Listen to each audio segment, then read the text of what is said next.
बच्चे स्कूल जा रहे हैं फिर भी दिमाग तेज क्यों नहीं हो रहा है। उनकी पढ़ाई तो आगे बढ़ रही है फिर भी समझ कमजोर क्यों हो रहा है। आजकल हर एक बच्चा ट्यूशन जा रहा है, नर्सरी से लेकर के 12th तक। लेकिन सवाल ये नहीं है कि ट्यूशन सही है या गलत है।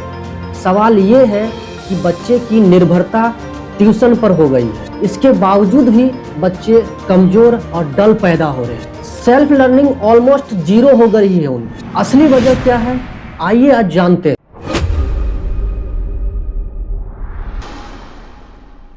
नमस्कार, मैं हूं दीपक कुमार और आप देख रहे हैं DS pre school education YouTube channel. आज का टॉपिक हमारा है कि बच्चे की निर्भरता तो ट्यूशन पर बढ़ रही है फिर भी दिमाग कमजोर क्यों है। तो आइए इस पर ही कुछ बातें करते हैं और जानते हैं कि आखिर क्या प्रॉब्लम है जो कि बच्चे ट्यूशन जा रहे हैं उसके बावजूद भी डल है। एक सबसे बड़ा प्रॉब्लम जो है ट्यूशन लगाने के बावजूद भी बच्चों का, कि बच्चे सुनते ज्यादा है, लिखते ज्यादा है, लेकिन खुद सोचते नहीं है। उनको सोचना चाहिए, किसी भी टॉपिक पर उनको खुद से सोचना चाहिए, खुद से सोच करके लिखना चाहिए। ये एक बड़ी प्रॉब्लम है। ट्यूशन में बच्चे सीखते कम है, आंसर याद करने पर ज्यादा जोर दे रहे हैं। सेल्फ लर्निंग ऑलमोस्ट जीरो हो गई है उनकी। दिमाग तब शार्प होता है किसी बच्चे का जब बच्चा खुद से सेल्फ लर्निंग करता है, खुद से अपनी सीखी हुई बातों को दोहराता है, उनसे खुद से लिखता है। भले ही वो गलती लिखता हो और वो अपनी गलतियों से सीखता भी है। जैसे हम एक एग्जाम्पल से समझते हैं। एक नीरज नाम का लड़का है, वो किसी चैप्टर में फंस जाता है तो वो अपने पिता से पूछता है कि ये मुझे समझा दीजिए।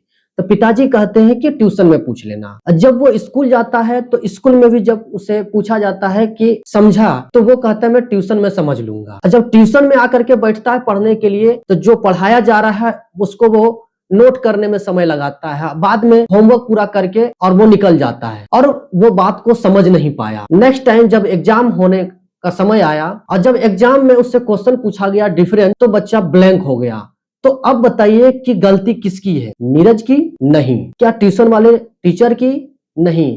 क्या उस पेरेंट्स की? नहीं। तो जिम्मेदारी किसकी है? जिम्मेदारी है सोचने की, आत्मनिर्भरता की। बच्चा सेल्फ डिपेंड है ही नहीं। बच्चा खुद अपने तरफ से सोच के कुछ लिख ही नहीं रहा है, कुछ कर ही नहीं रहा है, अपने तरफ से दिमाग को खोल ही नहीं रहा है।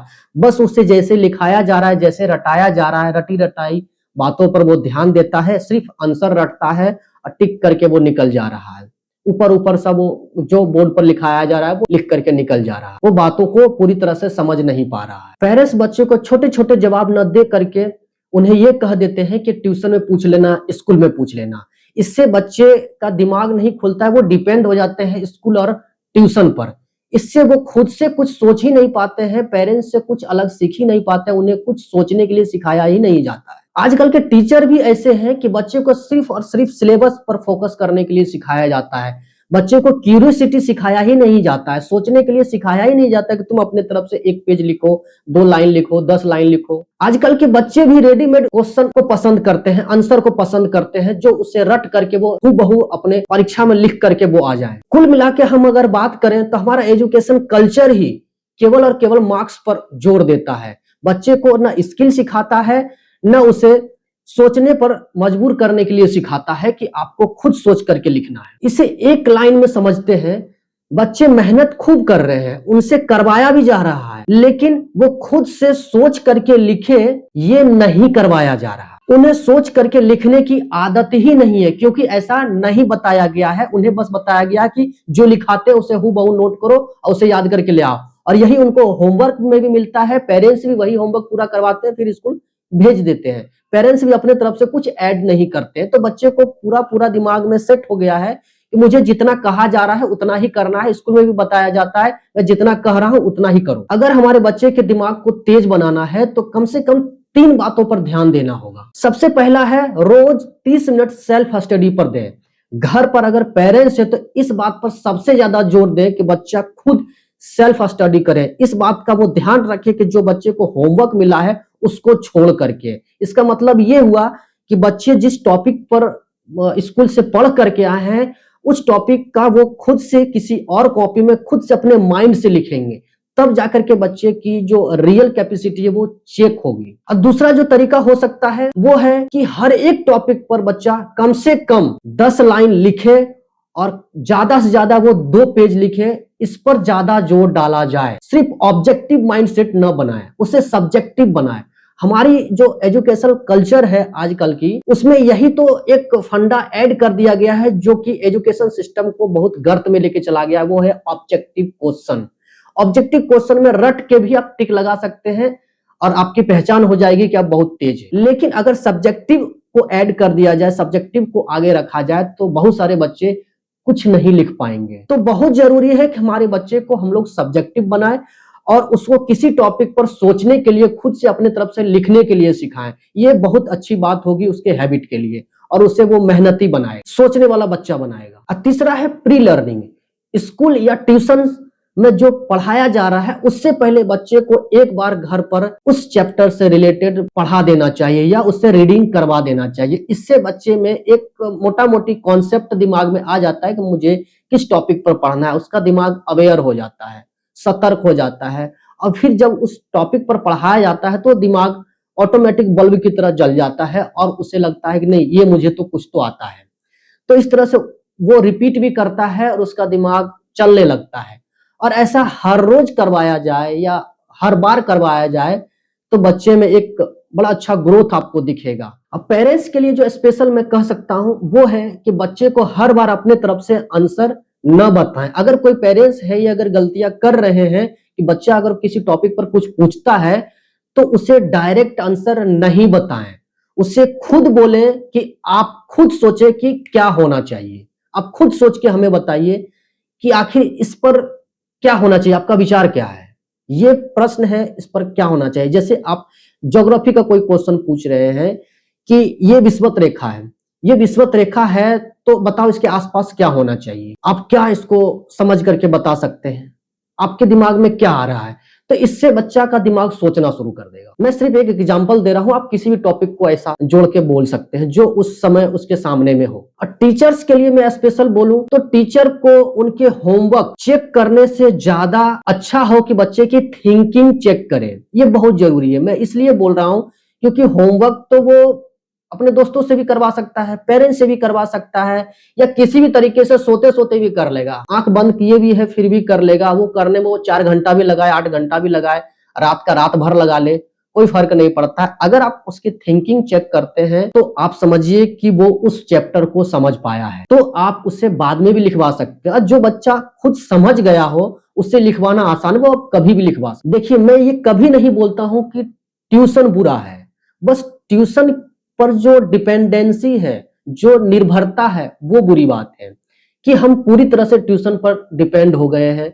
नहीं, ऐसा हमें नहीं करना है। ट्यूशन ठीक है, हेल्प के लिए अच्छी बात है, लेकिन ट्यूशन पर ही डिपेंड रहना हो कि बच्चा तभी समझेगा जब ट्यूशन में वो बैठेगा। ट्यूशन में भी 1 घंटा 2 घंटा कितना मैक्सिमम आपका बच्चा ले पाएगा। हम समझने पर जोर क्यों नहीं दे रहे हैं। ट्यूशन इसलिए होना चाहिए कि जो टॉपिक वो नहीं समझा उसको समझाए, खुद बच्चों से निकलवा ले। मैं हमेशा पेरेंट्स से भी कहता हूं कि बच्चों से रिटर्न मांगे, जो आप उसे सिखा रहे हैं बच्चे से मांगे, तब वो रियल एजुकेशन की तरफ जा रहा है, वो समझ रहा है टॉपिक। और ये कदापि दिमाग में मत बैठाएं कि ट्यूशन लगाने से बच्चा बहुत तेज हो जाएगा। बच्चा तेज होगा उसके सोचने से। बच्चा अगर सोच नहीं रहा है तो आप दुनिया का किसी टीचर के पास में जाकर ट्यूशन लगा दें, उसे पढ़ाने की कोशिश करें, पॉसिबल नहीं है। क्योंकि बच्चे को जो रियल टीचर अगर कहे या पेरेंट्स कहे तो बच्चे को सोचना सिखाना चाहिए। सबसे पहले उसे सोचना सिखाएं, पढ़ाई बाद में भी हो जाएगी। और बच्चे को आंसर रटने पर जो आप जोर दे रहे हैं, इससे अच्छा है कि बच्चे को तरीका सिखाएं कि हम इस बात को समझ कैसे सकते हैं। बहुत सारी ऐसी टॉपिक होती हैं जिसको कि आप समझ पर आधारित होती है, डायरेक्ट आप उसे समझा सकते हैं, रियल लाइफ से उदाहरण देकर के भी समझा सकते हैं। इसके लिए रटने की क्या आवश्यकता है। आप आंसर को रटाए जा रहे हैं, क्या जरूरत है इसकी, जब वो समझाया जा सकता है। अगर पेरेंट्स की हम बात करें तो पेरेंट्स अगर खुद उस टॉपिक को जानते हैं तब उससे समझाएं। अगर नहीं जानते तो हमारे पास चैट जीपीटी है, गूगल है, कई ऐसे एआई टूल अभी मौजूद है, आप उससे समझ सकते हैं। यूट्यूब पर सर्च करके समझ करके बच्चे को समझा सकते हैं, अपने लाइफ से उदाहरण दे सकते हैं। तो फिर ऐसा क्यों नहीं करते, क्यों डिपेंड बने हुए हैं ट्यूशन के ऊपर में। ट्यूशन वाले टीचर कहीं ऊपर से तो नहीं आए हैं कि जो सब्जेक्ट को या जिस टॉपिक को पकड़ेंगे बच्चे में एकदम इंस्टॉल कर देंगे। ऐसा पॉसिबल नहीं है जब तक बच्चा सोचेगा नहीं। और जो सोचने के लिए सिखाए वो रियल टीचर है, मैं यही कहूंगा। इस तरीके से अगर बच्चे को आप सिखाने की कोशिश करते हैं, ट्यूशन पर निर्भरता को ज्यादा जोर न दे करके बच्चे की सोचने पर ज्यादा आप जोर डालते हैं, तो बच्चे का दिमाग स्ट्रांग होगा, और जब बच्चे का दिमाग स्ट्रांग होगा तो समझिए उसका फ्यूचर स्ट्रांग हो रहा है, ब्राइट हो रहा है। तो ये कम बड़ी बात नहीं है। तो आपको जोर देना चाहिए किस बात पर, कि बच्चा समझ रहा है कि नहीं, बच्चा थिंकिंग कर रहा है कि नहीं, बच्चा इस बात पर जोर दे रहा है कि नहीं कि मुझे समझ में आए। तो पेरेंट्स पहले उसकी समझने की आदत पर जाएं। ट्यूशन ज्यादा से ज्यादा लगा देने से नहीं होगा। मेरे पास एक पेरेंट्स है जिनका उदाहरण है कि वो अपनी बच्ची को 4-4 घंटा ट्यूशन देते हैं। मैथ के अलग है, इंग्लिश के अलग है, लगभग 8 से 10 हजार उन्होंने ट्यूशन पर खर्च कर रखा है स्कूल के बावजूद। फिर भी उनकी बच्ची में वो ग्रोथ नहीं है। वो एक सिंपल सा एंट्रेंस टेस्ट भी नहीं निकाल पाई। क्यों?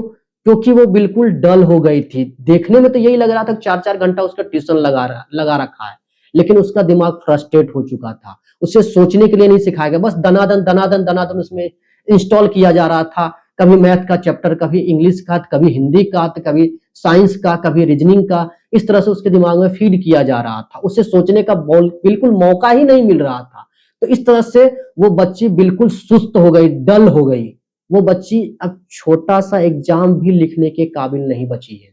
और फिर भी पेरेंट्स को लगा है कि नहीं, अभी भी बच्चे को और कुछ सिखाने की जरूरत है। मैं बहुत हैरान हो गया ये बात जान करके। तो आप प्लीज अपने बच्चे के साथ में ये नहीं करें। आप एक ट्यूशन भी अगर दे रहे हैं या ना भी दे रहे, तो बस आप इस बात पर जोर दें कि बच्चा आपका सोच पा रहा है कि नहीं। किसी भी सब्जेक्ट या किसी भी टॉपिक पर आपका बच्चा अगर सोच रहा है तो समझिए कि बहुत सार्थक तरीके से वो पढ़ाई कर रहा है। ट्यूशन पर निर्भर रहने की कोई जरूरत नहीं है। अगर फिर भी आप देते हैं तो इस बात पर जोर दीजिएगा कि बच्चा सोचने लायक हो। पहले पहले बच्चे को सोचने सिखाया जाए, किसी भी टॉपिक पर उसको सोचना सिखाया जाए।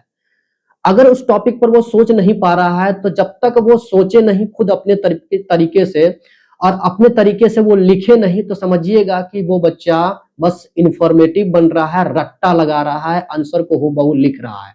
फिर कोई फायदा नहीं होगा। एक आंसर को लिखेगा, फिर क्वेश्चन चेंज होगा, फिर वो अटक जाएगा।